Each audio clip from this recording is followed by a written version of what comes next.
Magandang araw sa ating lahat mga boxing fans saan mang panig ng mundo. Ang bakbakan o labanan na ating tatalakayin ngayon ay ang ikalawang pagdidipinsa nitong si Takuma Inoue sa kanyang WBA World Bantamweight title kontra po sa rank 1 ng WBA, kapwa niya Japanese fighter na si Sho Ishida. Ang kanilang fight schedule ay sa Mayo 6, 2024, so mamayang gabi na po ito magaganap. Doon po gaganapin sa Tokyo Dome, Tokyo, Japan. Sa bakbakan na ito, tayo po ay maghahayag ng sarili nating fight prediction, comparison at analysis, na kung saan doon pa po lamang sa ating gagawing comparison, malaki po ang posibilidad na makakakuha kayo ng idea kung sino ang papaboran nyo sa panalo dito po sa bakbakan. Dahil doon po sa ating gagawing comparison, detalyado kung saan dihado ang magkabilang panig o kung saan naman sila naging liyamado. At dahil sa magkaroon tayo ng comparison, marapat lamang na atin mo nang alamin ang konting mga background dito sa magkabilang panig. Mula sa kanilang physical na appearance, eksperyensya o karanasan sa laban, maging sa kanilang mga taglay-taglay na skills o mga galawan. Dahil yun po ang ating gagawing referensya sa paghayag ng comparison. Pero bago natin yung simulan, para po sa mga boxing fans na bago pa po lamang napadpad dito sa ating munting channel, inaanyayahan ko po kayo na sana suportahan po ninyo sa pamamagitan po ng pag-subscribe, like, and share. At para po sa mga boxing fans na walang sawa na sumuporta at sumubaybay dito sa ating munting channel, taos puso po ang nagpapasalamat sa inyong lahat. Wala po andong sports PH kung wala rin po kayo mga idol. Kaya naman, hindi na natin patagalin pa. Alamin na natin ang mga background dito sa magkabilang panig at unahin natin ang sa panig ng challenger na si Sho Ishida. Ang boksingerong ito bilang isang professional boxer, may impresibong kartada po. 34 wins with 17 wins coming by way of knockout. May 3 talo, ngunit wala pang naitalang tabla. Sa kanyang 3 pagkatalo, natatalo lamang ito sa pamamagitan po ng puntusan. May edad na 32 anyos itong si Sho Ishida at ang kanyang height 5 foot and 8 inches. Orthodox ang kanyang stance, knockout ratio 50%. Last fight ng boksingerong ito, December 10, 2023, nakasagupa nito si James Pagaling.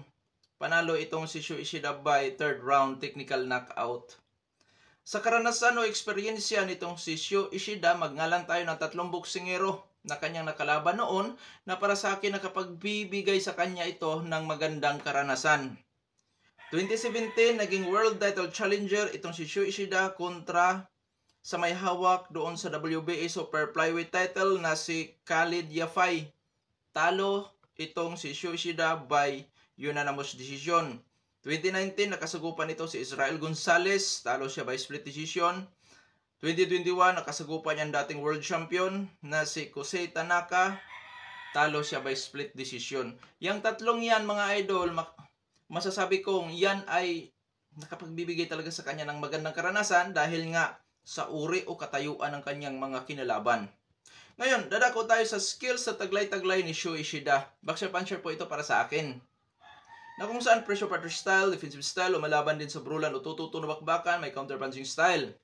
May kakayahan o marunong gumamit sa kanyang height and reach advantage itong si Sho Ishida. May kakayahang ipanatili ang kanyang distansya sa kanyang makakalaban gamit ang footwork at yung kanyang long range jab. 1-2 kombinasyon. Masipag din po ito kung bumabato na suntok. Lumalaban din ito sa brulan o tututulbakbakan. Taglay ang power, timing at accuracy. Pagdating sa depensa, masasabi kong may magandang depensa din po si Sho Ishida.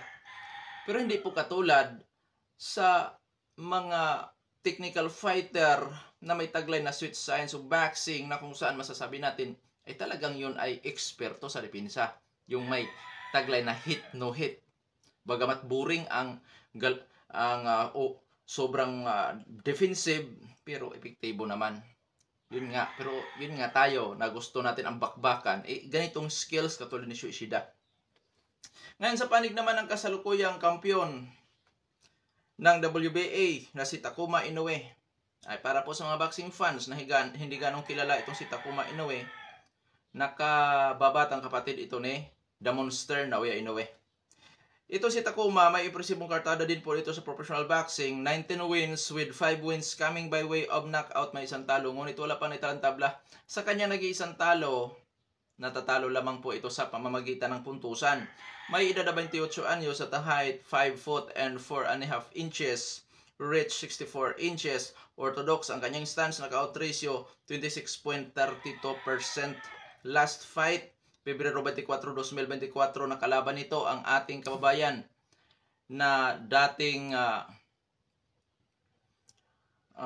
world champion sa super flyweight division at nakailang laban pa po lamang sa bantamweight division. Panalo si Takuma sa laban kontra Jerwin Angkahas by 9th round knockout, which is yung kanyang first defense sa WBA po, mga idol. Sa karanasan ni Takuma Inoue, bago ito maging ganap na world champion, naging world title challenger po ito sa WBC noong 2019 kontra Nordin Obale. Talo itong si Takuma by unanimous decision. At 2023, matapos pinagbibitawan ni Naoya Inoue ang 4 major title belts sa bantamweight division dahil gusto na niyang tumaas ng timbang, sa madaling salita, lumipat ng division, nakalaban naman ni Takuma Inoue si Liborio Solis. Pareho silang challenger sa naturang titulo, na kung saan po panalo ni Takuma Inoue ang kanyang laban kay Solis by unanimous decision. Sa skills na taglay-taglay nito si Takuma, boxer puncher din po, pressure cutter style, defensive style, lumalaban din sa brawlan o tututong na bakbakan, may counter punching style.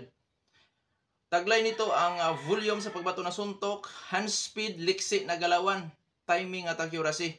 At sa huli niyang laban, napapansin kong nag-improve ang power nitong si Takuma Inoue. Oo. Ngayon, dadako na tayo sa ating gagawing comparison. Pagdating sa height, reach, power, lamang po si Shu Ishida. Mas matangkad po si Ishida kay Takuma ng 3 inches. Ganon din po sa reach. At sa power, lamang din po si Shu Ishida, which is umabot po ng 50% ang kanyang knockout ratio. Samantala sa champion is 26.32% lamang ang kanyang knockout ratio. Ngayon, dadako tayo sa kanilang activity. Parehong aktibo po ang dalawang maglalaban. Sa kanilang karanasan o experience, masasabi kong bagamat kaunti pa po lamang sa bilang ang laban ni Takuma Inoue ikumpara kay Shu Ishida, pero sa uri naman ang kinalaban ni Takuma, masasabi kong may kalamangan, lalo na dito sa bantamweight division, itong si Takuma Inoue. Pero hindi naman ganong napag-iiwanan itong si Shu Ishida dahil nga minsan na itong naging world title challenger at may mga nakalaban na rin ang mga dating world champion. So, dadako na tayo sa skills. Parehong boxer puncher. Taglay ni Takuma ang hand speed, volume. Ito namang si Shu Ishida, taglay ang power, volume sa pagbato ng suntok. So, sa pangkalahatan, sa ating comparison, dahil si Takuma ay world champion, siya po ang liyamado dito sa mata ng maraming fans, maging sa Dong Sports PH.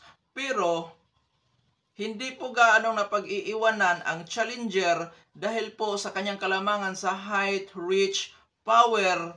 Di rin po napag-iiwanan sa karanasan at hindi rin po napag-iiwanan sa skills. Para sa akin, 55-45. 55 para kay Takuma Inoue, which is siya ang champion, 55%. Tapos kay Shu Ishida naman is 45% bilang isang challenger. Hindi po ganong magkalayo. Ngayon, dadako na tayo sa ating prediction or official prediction ng Dong Sports PH sa bakbakan na ito. Ang official prediction ko po dyan, Takuma Inoue by unanimous decision or split decision. Kuya Dong Sports, kaya bang in-knockout ni Takuma Inoue si Shu Ishida? Sa tingin ko po, bagamat hindi kilalang knockout artist si Takuma Inoue, pero sa huli niyang laban, kung ganun ang kanyang ipinakita, may tsansa po. Siguro doon mangyayari yan sa mga 9th rounds pataas na magawa ni Takuma Inoue talunin si Shu Ishida by technical knockout or knockout.